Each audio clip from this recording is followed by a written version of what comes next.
Ya sebenarnya kalau misalnya kalau misalnya teman-teman secara general gitu ngambilnya kan lebih banyak marketnya, Pak.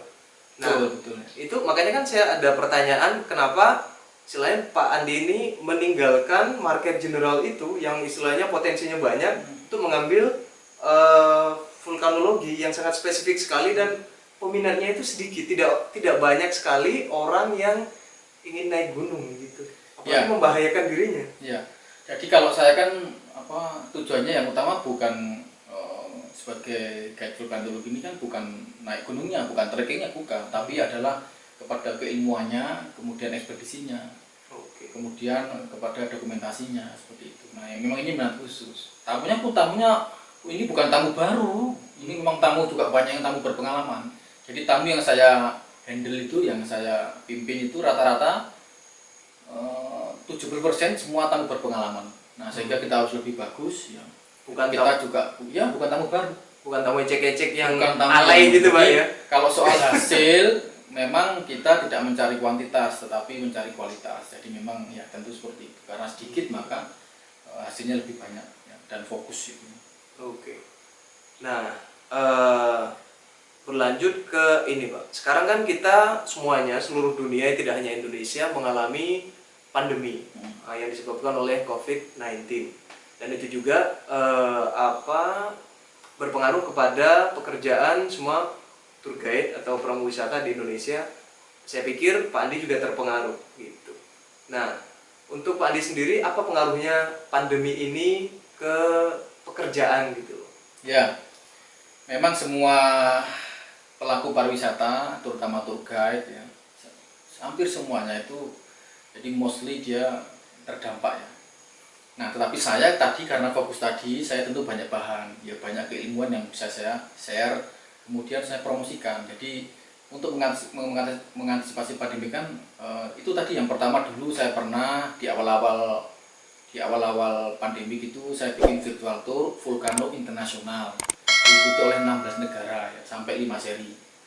Nah, dari situ kan saya diundang oleh Kemenparekraf itu untuk memberikan kisahnya, success story, bagaimana membuat hal yang kreatif seperti itu, sehingga tour guide itu tidak hanya menunggu tapi membuat suatu kreativitas. Lalu saya juga selalu tetap ya, mengedit video, kemudian belajar editing video ya.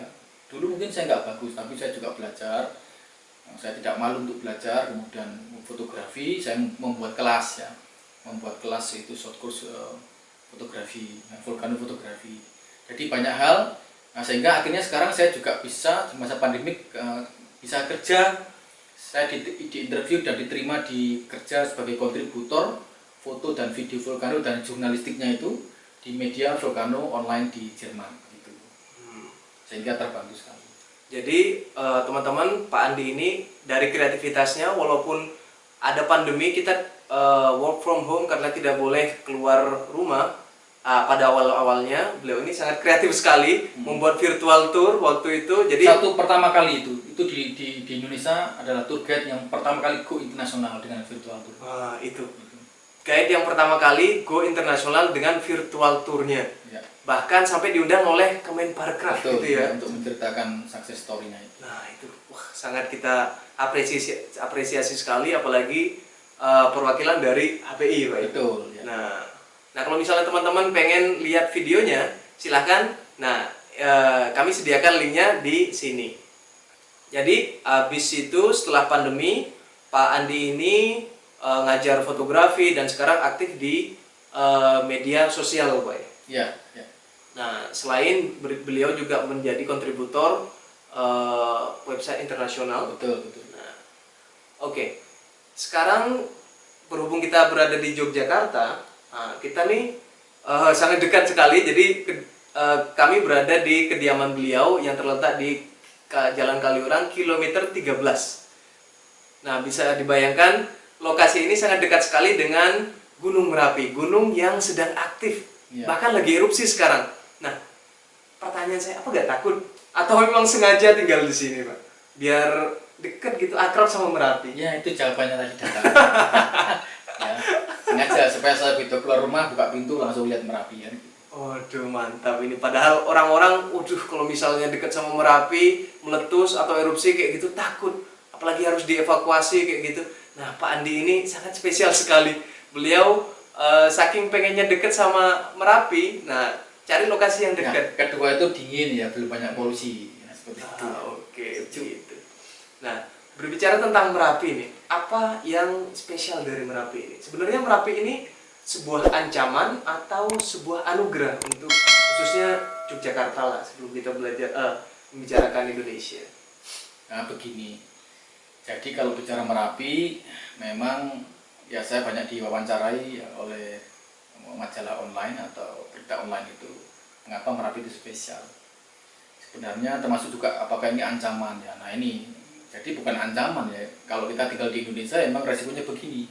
Kita tertinggal di apa namanya di zona subduksi ya, di ring of fire tadi, sehingga ada banyak gunung api, kemudian ada banyak gempa ya, mau nggak mau kita harus siap. Tapi kan juga banyak manfaatnya, tanah subur ya, kemudian banyak bahan tambang, mineral dan lain sebagainya.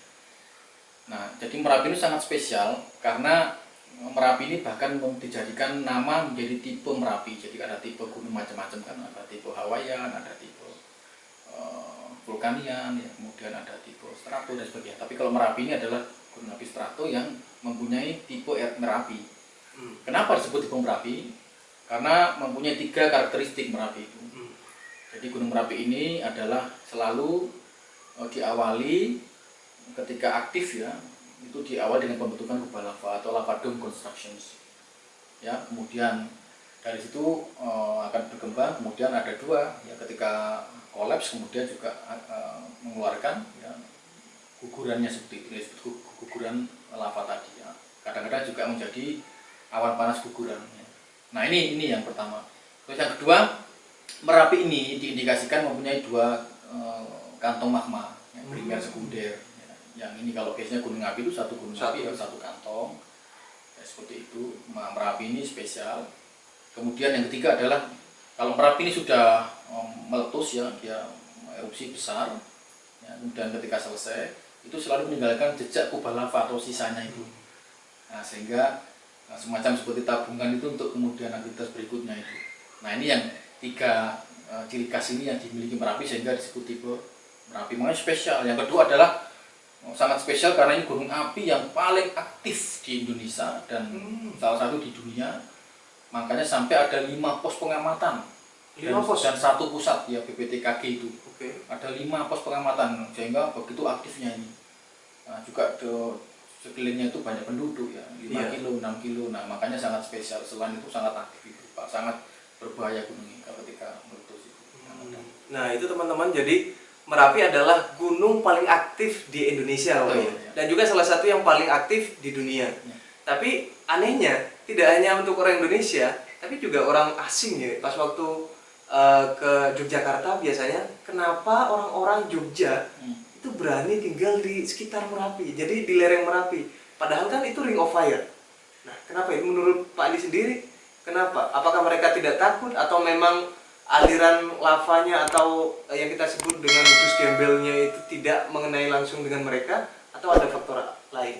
Ya orang itu, orang Jawa, orang Jogja ini, jadi alasan utama mau tinggal di Merapi yang kadang juga jarak dekat itu satu, memang kan tanahnya subur ya, jadi very fertile ya kalau itu seperti itu. Jadi dia vulkanik soilnya itu sangat subur ya, apalagi setelah erupsi. Nah itu alasan yang utama.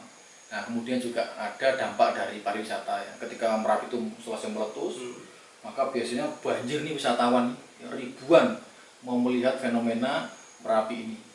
Nah seperti itu kan, sehingga ya orang tidak takut. Kedua kan orang Jawa itu percaya, orang Jogja itu ya ada hubungan ya, ada hubungan metafisik ya, hubungan tidak kelihatan itu antara Merapi, keraton ya, Mangkunegaran dan Laut Selatan.